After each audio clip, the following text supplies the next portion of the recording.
Esta mañana, de manera breve, vamos a ir a Romanos 6. Muertos para el pecado. La Biblia dice muertos al pecado, pero para que lo podamos entender mejor en la forma que nosotros hablamos, muertos para el pecado o muertos hacia el pecado. Amén. Romanos 6, 1 al 11. Vamos a leerlo todo, toda esa porción. Romanos 6, 1 al 11, y luego vamos y hacemos la exposición. Amén. ¿Qué es la exposición? La exposición es que nosotros vamos a hablar lo que la Biblia dice.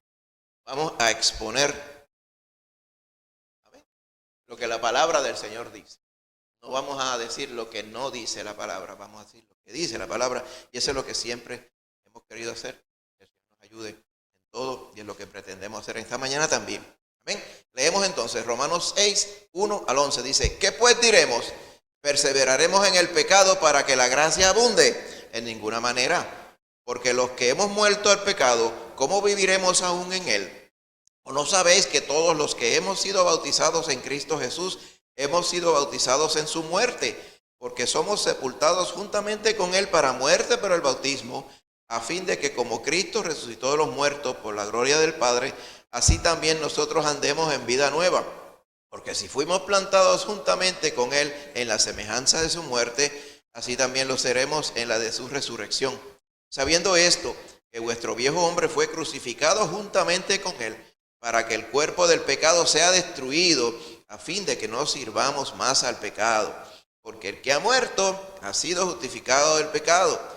Si morimos con Cristo, creemos que también viviremos con él, sabiendo que Cristo, habiendo resucitado de los muertos, ya no muere. La muerte no se señorea más de él.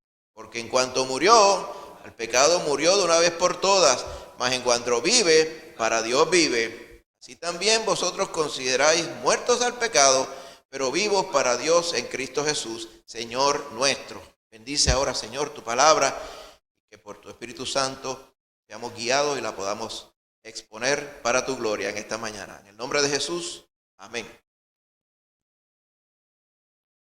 Si usted recuerda, no necesariamente es un tópico de la escuela, pero si usted alguna vez ha estudiado, por ejemplo, la cultura egipcia,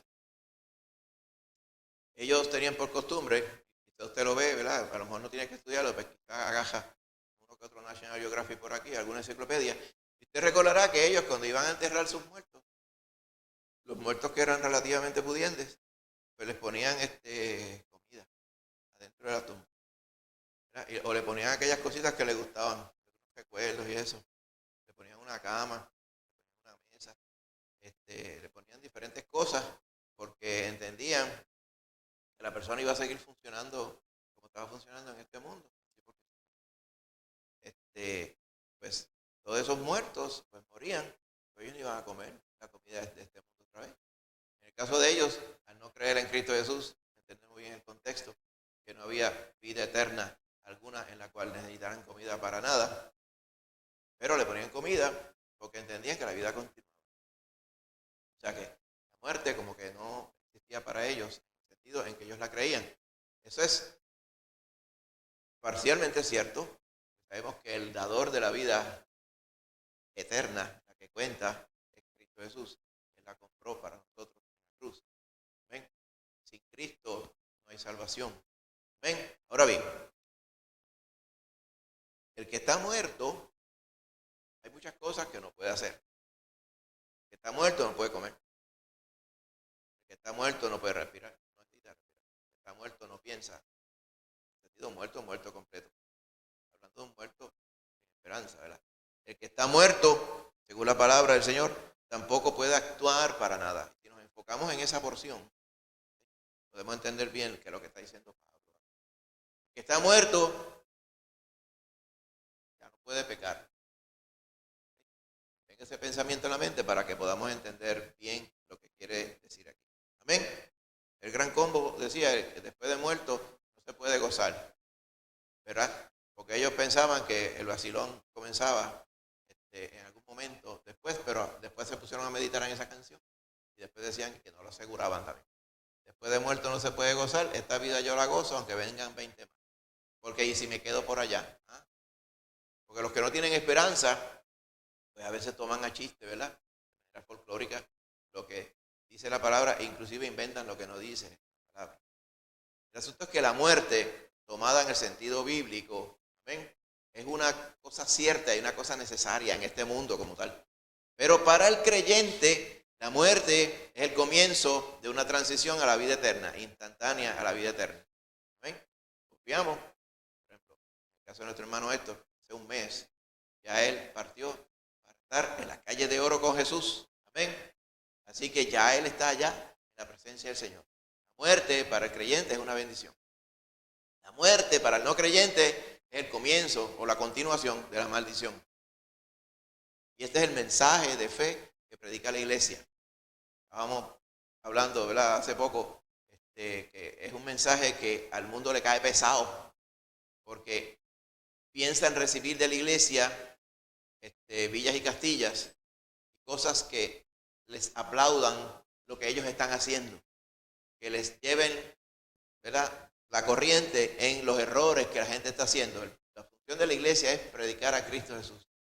El que haya creído en Cristo se agradará de nosotros. El que no haya creído en Cristo, pues será un choque, porque la iglesia está llamada a predicar el Evangelio. El Evangelio tiene que explicar claramente, precisamente, el Evangelio, que es que nosotros, siendo pecadores, todos pecadores, estamos condenados.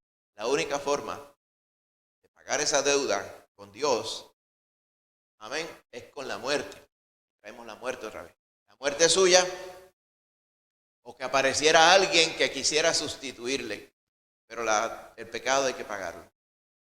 Cristo hizo esa sustitución en la cruz, porque todo aquel que en él cree, para que no se pierda y tenga vida eterna. Ese es el fundamento de lo que estamos hablando.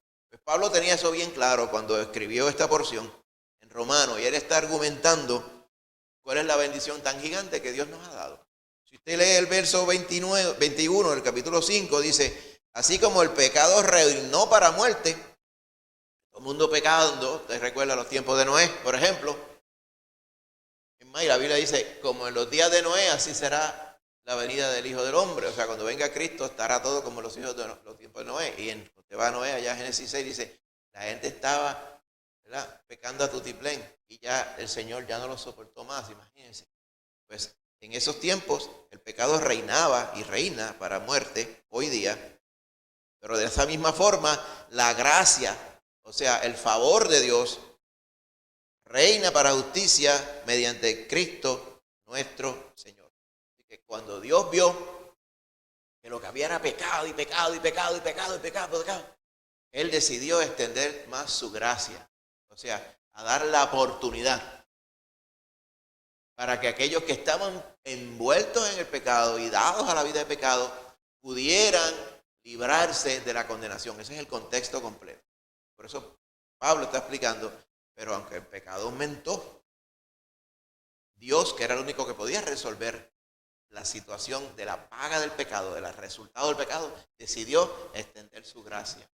Por eso es que hoy día el Evangelio incluye la gracia de Cristo, todavía alcanza a todos los hombres. ¿Ven? El mismo Jesús dice: todo pecado le será perdonado en el día del juicio, excepto la blasfemia contra el Espíritu. La blasfemia contra el Espíritu, lo que hemos visto es entender el Evangelio, saber que se está predicando el Evangelio, comprender todo a cabalidad por el Espíritu Santo y decir que no, yo no quiero ello. Es decirle mentiroso al Espíritu Santo. La blasfemia. Dice: esa no puede ser perdonada porque debido a ella, debido a ese pecado, creíste. El que no cree, se salva.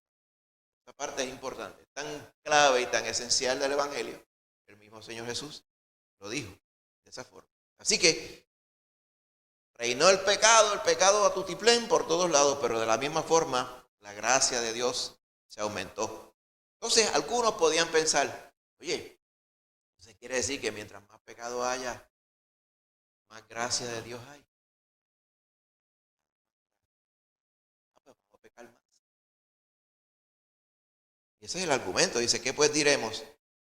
Vamos a seguir pecando. O sea, no nos apartaremos. Perseverar es permanecer. No nos vamos a apartar del pecado con tal de que abunde la gracia. Porque si tú tú dices que mientras más pecado hay más gracia. Ese es el problema de la lógica. El evangelio no es lógica. El evangelio es amor de Dios. Amén. Dice, de ninguna manera. Dice, ¿en qué cabeza cabe? Diría. Dice, porque los que hemos muerto al pecado, ¿cómo viviremos aún? ¿Y qué es estar muerto al pecado? Y eso es lo que estaba yo pretendiendo ilustrarle. Amén. Cuando alguien está muerto, amén, el que está en una caja, el cuerpo, acuérdate que el cuerpo peca, el cuerpo. Cuando está en una caja, no puede pecar. Eso es lo que está pensando Pablo. Dice, ustedes considérense como si su vida, ustedes ya están muertos al pecado. En una caja, metidos en una caja con los clavos puestos. Ustedes no pueden pecar. Cuidado que da trabajo entonces pecar. Porque pecamos, aun cuando ya nosotros no existimos legalmente para el pecado. Cuando el pecado, ¿verdad? La Biblia lo personifica en la persona del diablo. Cuando el pecado hace un chequeo y dice, deja ver quiénes son los que están apuntados para pecar. Usted no está en esa lista. Pero ¿qué quiere decir? ¿Ven? Lo repito. Usted no está apuntado en la lista como pecador. ¿Ven? Así que, ¿por qué no está apuntado en la lista como pecador? Porque cuando usted creyó en Cristo, amén, el perdón de Dios fue sobre usted. Y el perdón de pecados vino a su vida por la obra que hizo Cristo. Amén. Por eso es que todo esto tiene que ver con Cristo. Y cuando habla aquí de que estamos muertos al pecado, él menciona a Cristo, que fue lo que leímos, y vamos a leer pedacitos ahora. Pero esa es la parte importante. Si nosotros no aparecemos en la lista de los que no tienen opción sino pecar, entonces, ¿por qué pecamos? ¿Ven? Ahora, ¿por qué pecamos? Porque en nuestra carne es débil. Ahora, fundamentalmente, si nosotros no existimos para pecar, ¿por qué pecamos? Usted sabe fundamentalmente por qué. Porque queremos. Pecamos porque queremos. No pecamos porque es que el diablo nos empujó. El diablo puede empujar, pero el diablo no va a pecar por usted. Usted peca porque usted es usted y usted decidió pecar. ¿Ven? Y eso es lo que nos explica Santiago. Esta parte es importante. ¿Ven? Primero que usted tiene que llevarse es que usted no está en la lista de pecador. Usted no puede decir, yo peco porque es que es irremediable. No, la palabra del Señor dice que ya usted murió al pecado. Ya usted fue borrado de la lista de los pecadores irremediables. Ya usted está puesto para que si usted lo propone en su corazón, usted pueda ser perfecto como Cristo. ¿Usted recuerda que Pablo decía, yo mismo no pretendo haberlo alcanzado? Eso es lo que está en la mente este viejito. Amén. Él decía, yo quiero ser como Cristo, llegar a la estatura de la plenitud de Cristo. Si en alguna manera, ¿verdad?, lograse alcanzarlo, porque él sabía que nuestra carne débil, ¿verdad?, cede a la tentación. En Santiago, eso es lo que estaba explicando Santiago, capítulo 1, dice, verso 12, Santiago 1:12, bienaventurado el varón, y la mujer también, que soporta la tentación, amén. Porque cuando haya resistido la prueba, o sea, la tentación, el incitar a pecar, va a recibir la corona de vida que Dios ha prometido a los que le aman. Cuando alguno es tentado, no diga que es tentado de parte de Dios, porque Dios no puede ser tentado por el mal, ni Él tienta a nadie. ¿Recuerda cuando el diablo intentó tentarlo? No pudo. Él tampoco va a tentarte a ti. Dice, lo que sucede, verso 14 lo explica, dice, sino que cada uno es tentado cuando de su propia concupiscencia es atraído y seducido. ¿Qué es la concupiscencia? Que es una palabra de domingo. Concupiscencia es nuestros deseos, buenos y malos. En este caso, malos, que nos mueven a pecar. ¿Y por qué usted querría pecar si usted no está puesto en la lista para pecar? ¿Por qué usted tendría deseo de pecar? Porque lo que sucede es que usted no está en la lista de pecar porque su pecado fue ya pagado. Su deuda fue cancelada. Pero en la carne de usted todavía está el deseo de pecar. Ese deseo de pecar, muchas personas dicen, ¿por qué no quitó el deseo también? Esta parte no la sé. Pero yo la puedo explicar por qué, yo puedo teorizar por qué. Porque entonces usted no necesitaría confiar en la palabra y el Espíritu Santo de Dios para ayudarle a vencer la tentación. La realidad es que la concupiscencia, ese deseo de hacer el bien o hacer el mal, en este caso de pecar, está en usted. Por eso, Pablo, acá, volviendo, capítulo 7 de Romanos, él dice, 21 del 7:21 de Romanos, dice, yo queriendo hacer el bien, encuentro esta ley, que el mal está en mí. Dice, pero espérate, nosotros ya estamos fuera de la lista de pecados, pero nuestro cuerpo es un cuerpo contaminado por la raíz del pecado.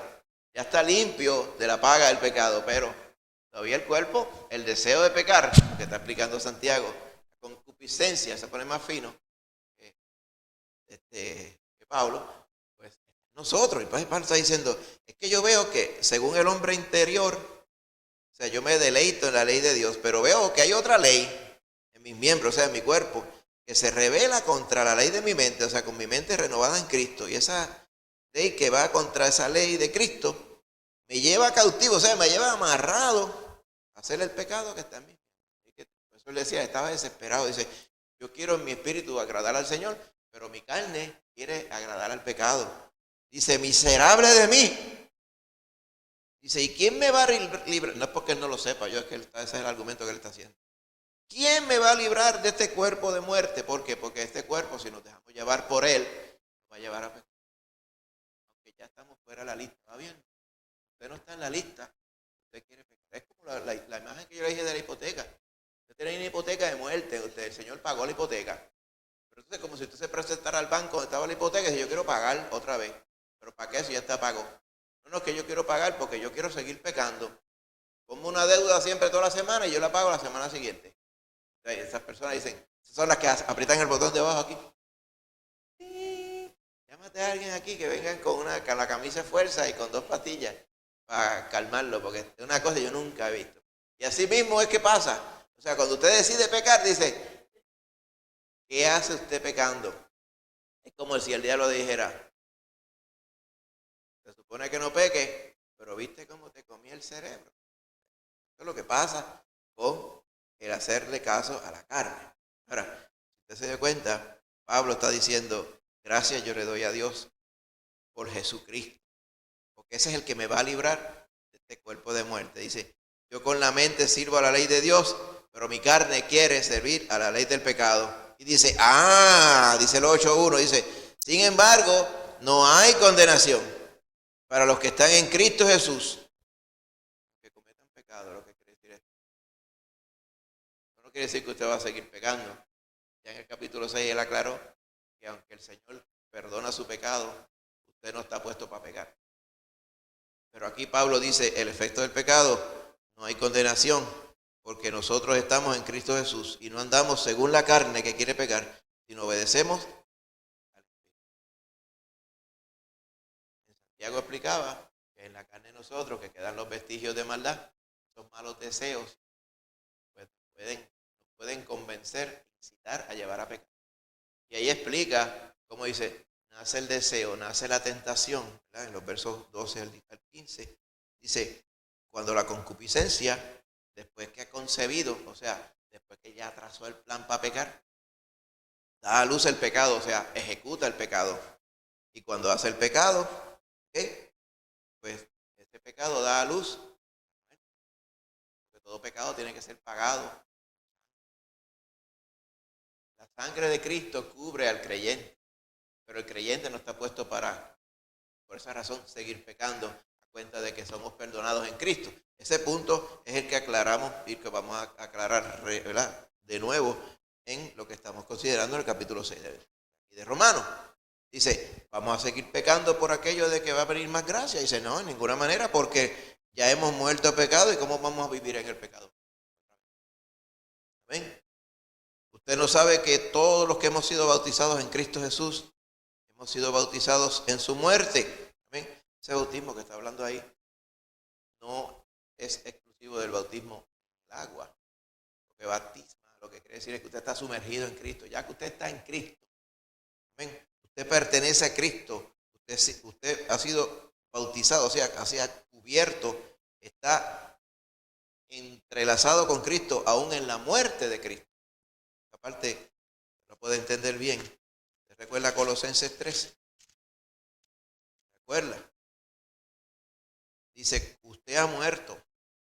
3:3 de Colosenses. ¿Muerto a qué? Al pecado, es lo mismo, hermano. Usted ha muerto y su vida está escondida con Cristo en Dios. ¿Te recuerda? Lo de las muñequitas aquellas rusas. Esconde una dentro de la otra. Aquí usted está escondido con Cristo, Dios. Y esto es lo que quiere decir aquí. Los que hemos sido bautizados en Cristo Jesús, o sea, que estamos sumergidos en Cristo. Usted no sabe que usted ha sido sumergido con Él, incluyendo participar, por así decir, de la muerte de Cristo. Amén. ¿Cómo somos partícipes de la muerte de Cristo? Y es lo que explica Pablo aquí. Dice, porque es que cuando somos de Cristo, dice el 4, somos sepultados juntamente con Él para muerte por ese bautismo, a fin de que como Cristo resucitó de los muertos por la gloria del Padre, así nosotros también andemos en vida nueva. Entonces aquí ya lo está entrelazando con el bautismo en agua. Por eso es que el bautismo real del creyente tiene que ser sumergido en agua, porque eso es lo que históricamente está ocurriendo aquí. El bautismo, cuando se sumerge en agua, al creyente está simbolizando, está representando, por así decirlo, la muerte. ¿La muerte a qué? Al pecado. Y resucitar a una nueva vida en Cristo. Con el poder de Dios podemos estar sin pecado en esa nueva vida en Cristo. Pero la realidad es que vamos a terminar pecando. Pero no estamos apuntados en la lista de los pecadores. Porque estamos muertos al pecado. Amén. Ahora, al sumergirnos en el agua, también representa, amén, que de la misma forma que vamos a salir del agua, o sea que vamos a volver a la vida, cuando venga Cristo, vamos a tener vida eterna también. Amén. Así que eso es lo que quiere decir el bautismo. Por eso es que el bautismo es una ordenanza de obediencia a quienes han nacido de nuevo ya por la fe en Cristo. ¿Amén? Primero tiene que creer de manera consciente en Cristo, para entonces ser obediente a Cristo en el bautismo. Amén. Las dos ordenanzas que observamos, Dios mediante, la semana que viene vamos a observar la ordenanza de la cena. Con esa, la iglesia anuncia que Cristo murió. Con la otra ordenanza del bautismo, la iglesia anuncia que Cristo resucitó. Así que con eso abarca la obra total de Cristo en nuestra vida. Morimos al pecado y resucitamos, como dice Pablo aquí, a una vida nueva. Dice, por eso es que Pablo dice, no pertenecemos al pecado. Ya nacimos al pecado. Cuando somos sumergidos en Cristo, morimos al pecado. Ya el pecado no tiene autoridad sobre usted. El diablo no le puede venir a decir, mira, pecador, irremediable. Irremediablemente no. Porque Cristo pagó por mi pecado y quitó de mí la maldición de estar dependiendo de pecar. Si fuera un vicio, ¿sabes que el pecado envicia? El pecado es un vicio. Estamos a vicio, el control de los vicios, ¿verdad? Como secularmente le llamamos, el pecado envicia, cualquier pecado envicia. Porque es que la carne le gusta pecar.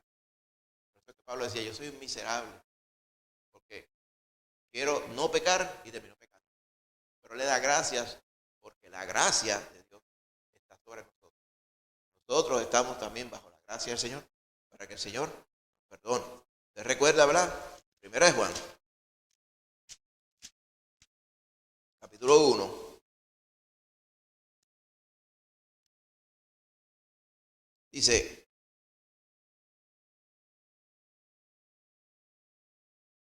este es el mensaje, dice, 1 Juan 1, 5, dice, este es el mensaje que hemos oído de Él, del Señor, y les anunciamos. Dios es luz, y en la luz no hay ninguna tiniebla. Parafraseando. Ahora, si decimos que tenemos comunión con Él, con la luz, pero estamos andando en tinieblas, nosotros somos los mentirosos, y no estamos practicando la verdad. Dice, pero si andamos en luz, como Él está en luz, entonces se demuestra teniendo comunión los unos con los otros. Y la verdad fundamental es que la sangre de Cristo, su Hijo, nos limpia y nos ha limpiado de todo pecado. Porque que anda en luz, que peque, va a Cristo para pecado. Dice, si decimos que no tenemos pecado, nos engañamos nosotros mismos y la verdad no está en nosotros. Si confesamos nuestros pecados, aquí no está hablando de los creyentes, no está los perdidos, a los creyentes. Si confesamos nuestros pecados, que el creyente peca en la ocasión, Él, Cristo, es fiel y justo para perdonar nuestros pecados y limpiarnos de toda maldad. Amén. Si decimos que no tenemos pecado, teniéndolo, vuelve y lo dice, entonces el asunto de esto es que le estamos diciendo que el mentiroso es Él, no nosotros. Entonces demuestra que su palabra no está en nosotros. ¿Qué espera con este verso? Él está implicando que el creyente nunca va a negar su pecado. El Espíritu le va a llevar a decir, sí, Tito, pecaste, necesitas pedir perdón, necesitas arrepentirte. Y cuando uno se arrepiente y va al trono de la gracia, el Señor perdona a uno. Amén. No podemos decir, no, yo, no. Recuerdo ya aquella tirita evangelística de uno que decía, yo me siento tan feliz que yo no he pecado en 25 años. Decía, pero ¿qué es eso? 25 años no he pecado. Eso que no he pecado en 25 años, hombre. ¿Será que estás muerto? 25 años. Amén. Así que si decimos que no tenemos pecado, estamos diciendo que el mentiroso es el Señor. Amén. Ahora bien, entonces Pablo, haciendo esta verdad, dice, si usted recuerda, cuando usted fue bautizado, está diciendo, amén, eso representa la verdad bíblica, que cuando usted está sumergido en Cristo, amén, usted resucitó a una vida nueva donde el pecado no es protagonista, porque usted ya fue borrado de la lista de los pecadores. Amén. El que está borrado de la lista de los pecadores está apuntado en el libro de la vida. El libro de la vida, en la eternidad, dice, y se abrieron los libros en el juicio final. Usted no va a estar en ese, pero como quiera van a ir, pretender, si fueran a encontrar algo, que alguien de los que está en el juicio ante el trono blanco estén incluidos ellos en el libro de la vida. Y fueron abiertos los libros y se abrió el libro de la vida. Y el que no se halló inscrito en el libro de la vida, dice que fue lanzado al lago de fuego. Cuando usted es apuntado en el libro de la vida, es porque usted nació de nuevo, porque Cristo pagó su deuda. Amén. Y usted no aparece en el libro de los pecadores, en el libro de los condenados, porque Cristo pagó su condenación. Amén. Así que por eso es que la palabra de Dios espera. Lo vemos allá, dice Romanos 12, hermano, 12:1. Yo les ruego por la misericordia de Dios que presenten vuestros cuerpos en sacrificio vivo. O sea, un holocausto que no se muere. ¿Qué quiere decir?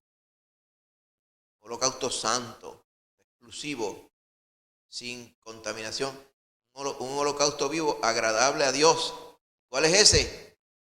Tu vida, el culto racional, la adoración, nuestra vida entregada a Cristo, que agrada a Dios. Ese es el holocausto vivo que nosotros ofrendamos a Dios. Dice, usted no se adapte al mundo. Lo que tiene que hacer es transformarse para ser diferente al mundo, haciendo que usted comprenda las cosas del Señor. Por eso dice renovación de nuestro entendimiento. Usted pruebe y busque y confirme qué es lo que Dios quiere que usted haga. ¿Amén? Para que usted pueda ser agradable delante del Señor. Parafraseando lo que dicen estos primeros dos versos, ¿verdad? Que podamos entender bien. Aquí es que está el asunto de que usted ya no está apuntado en el libro de los pecadores, pero Santiago mismo decía con propia, ¿verdad? Con verdad, que nosotros podemos escoger pecar. Diríamos nosotros en el español, nosotros Dios es libre. Nosotros escojamos. Y el Señor ciertamente nos puede librar. ¿Ven? Pero cuando pecamos, tenemos un abogado que se llama Cristo. Ahora, volviendo al capítulo 6, ¿ven? Ya usted no le debe nada al pecado, porque ya Cristo lo pagó. Amén. Así que el verso 5 dice, entonces, si ya fuimos semejantes a Cristo en su muerte, se acuerda que Cristo murió realmente, Cristo resucitó realmente, el cuerpo de él estuvo muerto de verdad, y resucitó de verdad. Nosotros también. Dice, si nosotros entonces morimos al pecado con Cristo de verdad, pues vamos a resucitar como Él de verdad. Él resucitó para eternidad, pues nosotros también. Así que todo esto está atado al fundamento del Evangelio. Que usted, cuando termine esta vida terrenal, ¿se acuerda?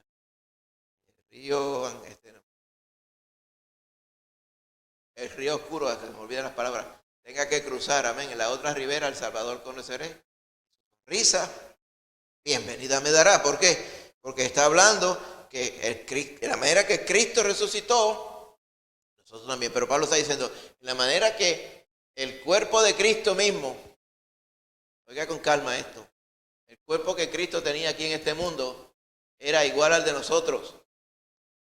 Pero igual, había una falsa doctrina antes que decía, no, el cuerpo de Cristo era un cuerpo especial, el mismo cuerpo.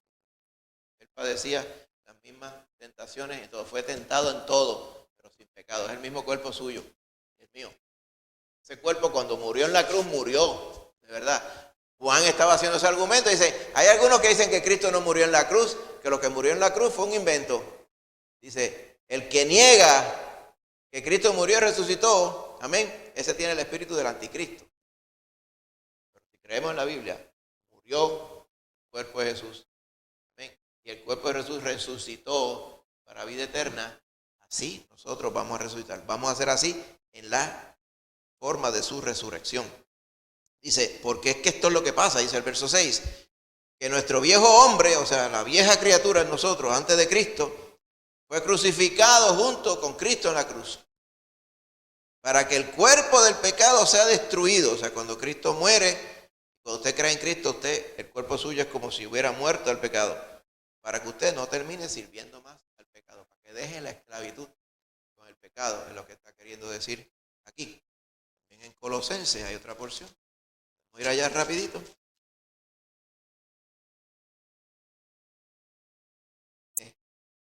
Dice, ¿y por qué se parece tanto lo que está escrito aquí en Colosenses 2? Porque es el mismo tema, es el mismo espíritu. Y las palabras pues son del mismo Pablo también.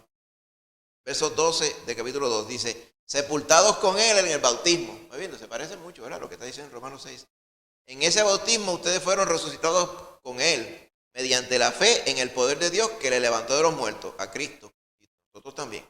Y a vosotros, estando muertos en pecados y en la incircuncisión de vuestra carne, o sea, no había remedio, os dio vida juntamente con él, perdonándoos todos los pecados. Eso que ya no le demos nada al pecado. Estamos fuera de los libros de los pecadores. Y usted conoce la otra porción. Y despojando a los principados y a las potestades. Estos son todos estos pichones, todos estos demonios, cuya especialidad es cucarle a usted para que usted terminara pecando. Esos eran los líderes suyos. Esos eran los coaches suyos. Los entrenadores suyos en pecado. Dice, a todos esos, el Señor los despojó, o sea, les anuló el poder y los puso en vergüenza públicamente cuando triunfó sobre ellos en la cruz. Dice, por tanto, nadie os juzgue en comida o bebida, o en cuanto a día de fiesta, o luna nueva, día de reposo, porque este es el contexto de capítulo 2 de Colosenses. Que hay gente que dice, si tú comes pasteles de cerdo, estás perdido. Entonces, un pastel de cerdo tiene poder sobre la obra que Cristo hizo en mi vida. Pablo está diciendo, es una ridiculez. Es más, eso es del diablo. Es lo que está queriendo decir. Nadie venga con eso. Tú no te congregas los sábados. Tú no guardas el Shabbat. Tú no guardas el sábado. Estás perdido. Esa es la marca del anticristo. ¿Dónde está eso en la Biblia? Todo lo contrario. Dice, nadie venga a decirle a usted que la salvación suya y el perdón de pecado suyo depende del día de la semana que usted se congregue. ¿Ok? Nadie os prive de vuestro premio. ¿Ok? Vamos a ir al contexto de Colosenses 2, pero usted vio que cuando estamos sepultados con Cristo en el bautismo, o sea, es porque, y lo que representa es que morimos al pecado. El pecado va a tocar a la puerta otra vez. ¿Usted quiere? ¿Te acuerdas de mí? Remember me. Qué bueno, que muchos recuerdos tenemos nosotros, ¿verdad? Tiene el pecado personificado. Qué bueno, ¿te acuerdas aquella poca vergüenza y aquella otra? La vergüenza de nosotros, el pecado lo hace así. Pero ¿qué usted tiene que hacer? Reprenderle y decir, esa era la vida anterior. Pero ya yo morí en Cristo. Y ya yo no estoy apuntado en los libros tuyos. ¿Ok? Ya yo no estoy puesto para pecar. Y esa es la realidad del creyente. Es importante conocer esto. Amén. Porque aunque venga la tentación, usted tiene que saber que ella no tiene poder sobre usted. Poder en el sentido de que irremediablemente usted va a pecar. Porque usted peca si le hace caso a la tentación. Pero el Señor dice que con la tentación viene la salida. Amén. Si la salida viene a la misma vez que la tentación, entonces usted puede estar seguro que usted no tiene que pecar, a menos que quiera, a menos que sea débil. En este momento esté débil. Muchas veces así sucede con nosotros. La forma que caigamos en el pecado, podemos ir al Señor Jesús para que nos perdone. Amén. Esa es la gracia de Dios. ¿Ok?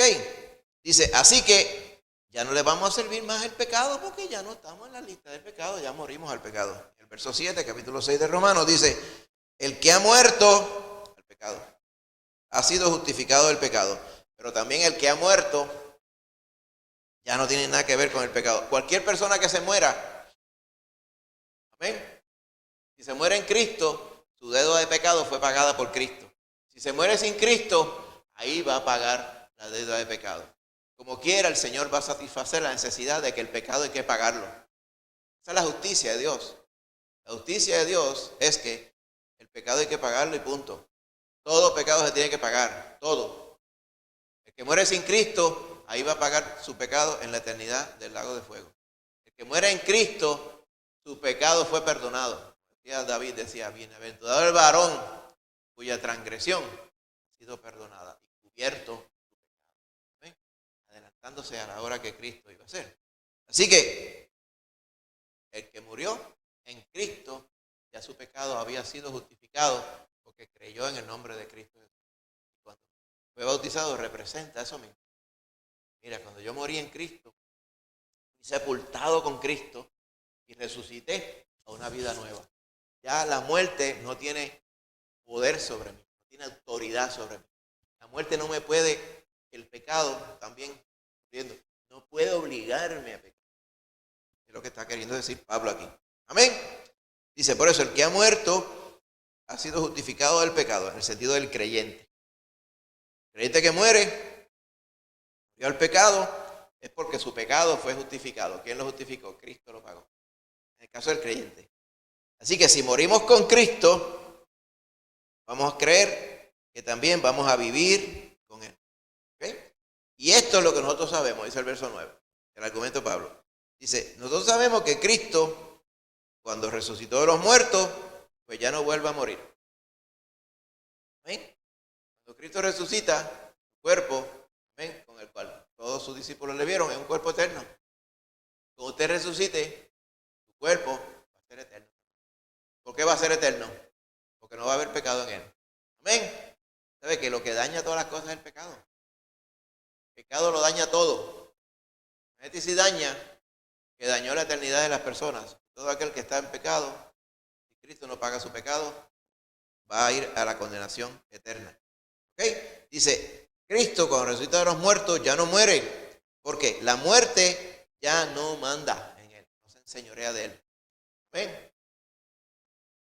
Usted sabe que cuando usted estudia cabalidad dice, oye, ¿dónde estaba el diablo metiendo mano cuando estaba siendo el Señor crucificado? El diablo estaba revolcado por todos lados, y usted lo ve.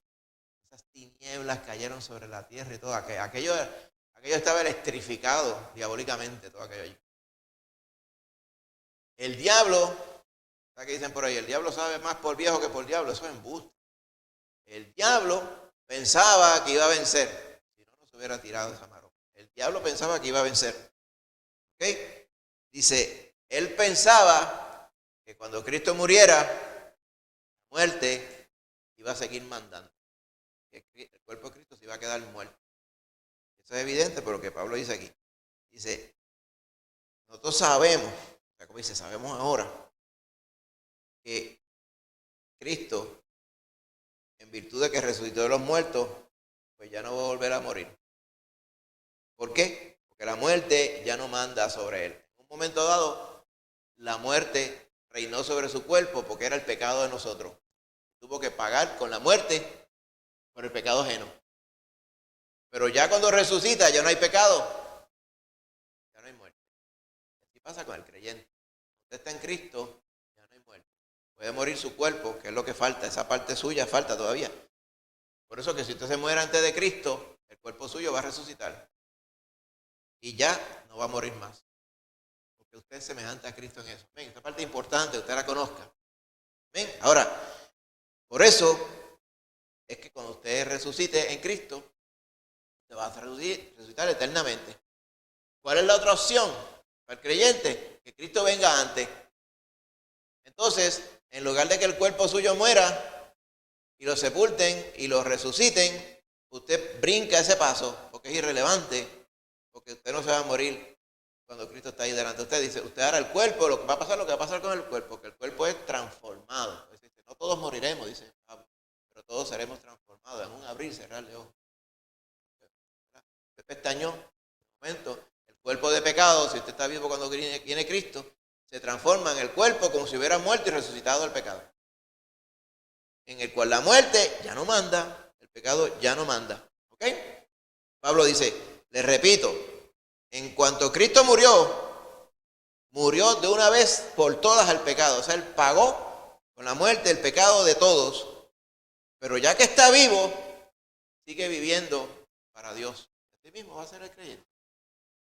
Cuando usted resucite en Cristo, este cuerpo eterno, hablando del cuerpo eterno, pues será eterno. Lo que es eterno, ¿verdad? Eso nosotros no comprendemos. ¿Y hasta cuándo va a durar la eternidad? Preguntaría. ¿Cómo? Que uno, la mente así de hormiga que uno tiene, como que no le da para entender esas cosas. Lo que es eterno. ¿Ven? Y alguien dijo una vez, es que hay dos eternidades. Digo, ¿a qué tú te refieres? Hay una eternidad en el infierno y hay una eternidad en las calles de oro. Eso es muy cierto. Sí, pero hay otras dos más. ¿Cuáles son esas dos más? La eternidad de Dios y la eternidad de nosotros. Digo, ¿tú te refieres a que la eternidad de Dios es que Él siempre ha existido? Y Él es, por eso es que se llama, yo soy el que soy, porque he sido siempre. Pero el creyente no ha sido siempre. El creyente nació en Cristo un día y de ahí en adelante seguirá eternamente. Yo, pues ahí está bien. Eso por eso que hay gente que se pone a filosofar. Y a veces algunas filosofías son ciertas y otras que no. Pero eso sí, porque usted comenzó en algún día, ¿verdad? Usted no siempre fue eterno. ¿Cuándo usted fue eterno? Para la gloria de Dios. Cuando usted creyó en Cristo Jesús. Si no, era un reo de muerte. Así que eso es lo que dice la palabra. Dice, de la misma forma, cuando estamos vivos en Cristo ahora, ustedes considérense muertos al pecado. Porque los que somos eternos no tenemos nada que ver con el pecado. Ese es el argumento de Pablo. Dice, ustedes están muertos al pecado, pero está vivo para Dios en Cristo Jesús, nuestro Señor. Amén. Y dice, que el pecado no sea el que reine en el cuerpo que usted tiene. O sea, fíjese que dice, la forma que lo dice implica, ¿ok?, que pudiera ser que el pecado reinara en nuestro cuerpo. Pero nos manda a que no reine el pecado. ¿Por qué? Porque nosotros somos los que decidimos. Nosotros podemos caer en el error de decir, pues vamos a hacer pecado por ahí. Es el argumento, dice, vamos a perseverar en el pecado para que abunde la gracia. Y caemos en el pecado que empezó esta discusión que está hablando. La misma bobera. Como el puerco, que lo bañan, le pegan la manguera, le echan Mistolín, y le sueltan la soga y vuelve otra vez a la porquería. Dice, no, es que está en su naturaleza, si es que el puerco es puerco. ¿Quién es el puerco? ¿El puerco es el que ensucia el cojal o el cojal es el que ensucia el puerco, como dirían? La realidad es que cuando uno no está en Cristo, y la puerca de Juan Bobo, usted conoce los puercos de Juan Bobo, ese es uno de ellos. Bobo lavó la puerca, la bañó y le puso un lazo color lejosa. Cuando soltó la puerca está atrás, estaba metida en el banco de donde le gustaba. porque el pecado estaba todavía en ella. En el caso de nosotros, el pecado ya no manda. Nos manda más bien el Señor, dice, ustedes procuren el pecado no venga a mandar en su vida. ¿Ok? No sea que termine obedeciéndolo en sus malos deseos. La concupiscencia. Ve, aquí usa Pablo la palabra concupiscencia. Yo creo que es la única vez que la usa. ¿Ok? ¿Por qué? Dice, porque si usted no sabe que ya el pecado no reina, usted podría pensar que el pecado todavía gobierna y va a terminar obedeciéndole. Pero usted sepa que el pecado ya no reina. Si usted lo quiere hacer rey, eso es otro problema. Es lo que quiere decir Pablo.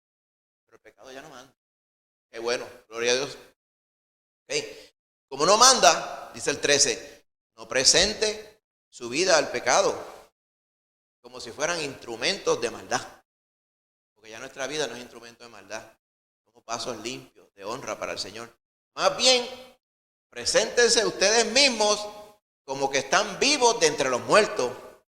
Y presenten su vida, su carne, vuestros miembros, o sea, su vida, su cuerpo, a Dios como un instrumento de justicia, no un instrumento de pecado. ¿Por qué? Porque ya Cristo nos limpió. Dice, porque el pecado ya no va a mandar más sobre ustedes, porque ya no están bajo la ley de Moisés, sino bajo la gracia de Cristo. La ley de Moisés, ¿qué hacía la ley? Te enseñaba que tú eras pecador. Por eso decía, todo el que se queda bajo la ley nada más está en maldición, porque la ley confirma de que cuando la desobedecemos estamos en pecado. La ley es una confirmación de que estamos chavados, sin Cristo, sin redención, no hay escapatoria. ¿Okay? Y no había forma de no pecar. El cuerpo de pecado estaba sin redimir, sin el poder de Dios. Y vamos a pecar, seguir pecar como en arena movediza. Dice, yo me quedo quieto, no me voy a hundir. Si se hunde un poquito más lento. Pues yo voy a batallar contra esto, para batallar y batalla más y se hunde. No hay forma de salirse de allí. Tenía que Cristo morir, nosotros creen en Él para salvación. Esa es la gracia. Usted no merecía nada. Si Dios le condenaba, usted estando bajo la ley, le condenaba en su justa ley. Porque Él no fue el que pecó, fue usted. Y la paga, la recompensa del pecado es muerte. Y Él fue que lo dictaminó así. Así que el alma que pecare, esa es la que va a morir. Y el asunto era que, ¿qué alma no ha pecado? Por cuanto todos pecaron, como dice Pablo en Romanos, y están destituidos de la gloria de Dios. O sea, no tienen esperanza para darle cara al Señor de manera correcta. Pero al que viene la obra de Cristo Jesús. Todo aquel que cree en Él, amén, tiene vida eterna, dijo Él mismo. Y yo la voy a resucitar en el último día. Amén. Y eso es claro, hermano. Por eso es que Pablo dice, pues si usted ha resucitado con Cristo, amén, ya la muerte no manda. Citando Colosenses otra vez, esto es lo que quería decir. Por eso es que hay que entender la Biblia completa. Aquí está el consejo, Colosenses 3. Si usted resucitó con Cristo, ¿de qué resurrección está hablando? Pues de cuando usted murió al pecado al creer en Cristo y resucitó a vida nueva. Si usted resucitó con Cristo, es para que ahí hay una pausa, usted diga, amén, gloria al Señor que me salvó, amén. Usted resucitó con Cristo. Si usted resucitó con Cristo, hay un mandato, busque las cosas de arriba, o sea, las de la eternidad, allá donde está Cristo sentado a la gloria de Dios, no las del mundo, no el pecado, porque el pecado ya no manda sobre usted. Amén. Mire, esto es como el que usaba droga. Fue limpiado de la tendencia, del deseo de endrogarse. Cristo le rompió el vicio. Esta persona va por ahí, y allá ve al capeador, Janito, dice, aquí lo tengo, el primero es gratis. Remember me. La carne es débil. Tiene que ser sabio. ¿Dónde es que vende la droga? Allá. Yo prefiero vender la casa. Meterme dentro de una yola en medio del mar para no estar cerca del pecado. Si ese es el pecado que te atrae, el pecado que te amarra, hay que huir del pecado, huir de las tentaciones. Hay que ser sabio.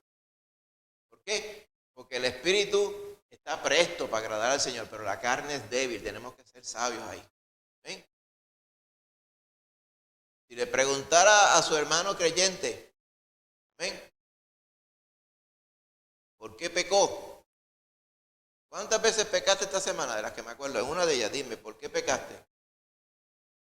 ¿Por qué pequé? Por bobo. Porque pude haberme librado del pecado. Pequé, ¿sabes por qué? Si somos sinceros, pequé porque me dio la gana. No es que estaba obligado, no es que no tenía escapatoria, es que terminé pecando. Aún así, si vamos delante de Cristo, Él nos perdona. ¿Ven? Esa es la gracia de Dios. Si estuviéramos bajo la ley, estuviéramos requete condenados otra vez. No hubiera escapatoria. Pero estando en Cristo, podemos ir donde Él y Él nos perdona. Así que el pecado no va a mandar sobre nosotros para terminar, porque ya no estamos bajo la ley, sino estamos bajo la gracia. ¿Ven? Por eso, citando otro capítulo 12, pero en Hebreos esta vez, Hebreos capítulo 12, en el 11, estaba hablando de muchos que antes de Cristo, muchos que viviendo bajo el régimen de la ley, amén, agradaron a Dios. Dice, estos alcanzaron buen testimonio, dice el 11:39. Ahí estaba todos ellos que conocemos en la Biblia. Estaba Moisés, estaba Noé, estaba Abraham, Gedeón, Barak, Sansón, Jefté, David, Samuel, todos los profetas. Dice, toda esa gente hicieron grandes prodigios delante del Señor. Amén. Maravilla delante del Señor, pero no recibieron en su vida, en su tiempo, lo prometido. O sea, la venida de Cristo, ellos no la vieron. No es que se perdieron por no verla, es que no tuvieron la bendición de ver, como la tuvo Simeón, como la tuvo Ana, como la tuvo toda la gente que estaba en vida cuando Cristo vino, de ver la salvación de Jehová.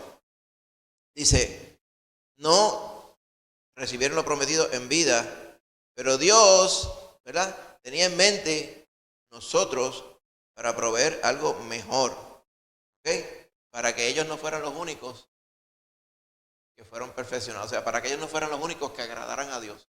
Nosotros también tenemos la bendición de poder agradar a Dios. Y ese es el punto que hace en el capítulo 12, los primeros 2 versos. Dice, por eso, por tanto, es como una proclama, por cuanto Noé obedeció al Señor, por cuanto Noé agradó a Dios, por cuanto Moisés fue obediente, por cuanto Isaías fue obediente, por cuanto, dice, por tanto, nosotros también, teniendo como testigos a todos estos que vemos aquí, ¿qué vamos a hacer?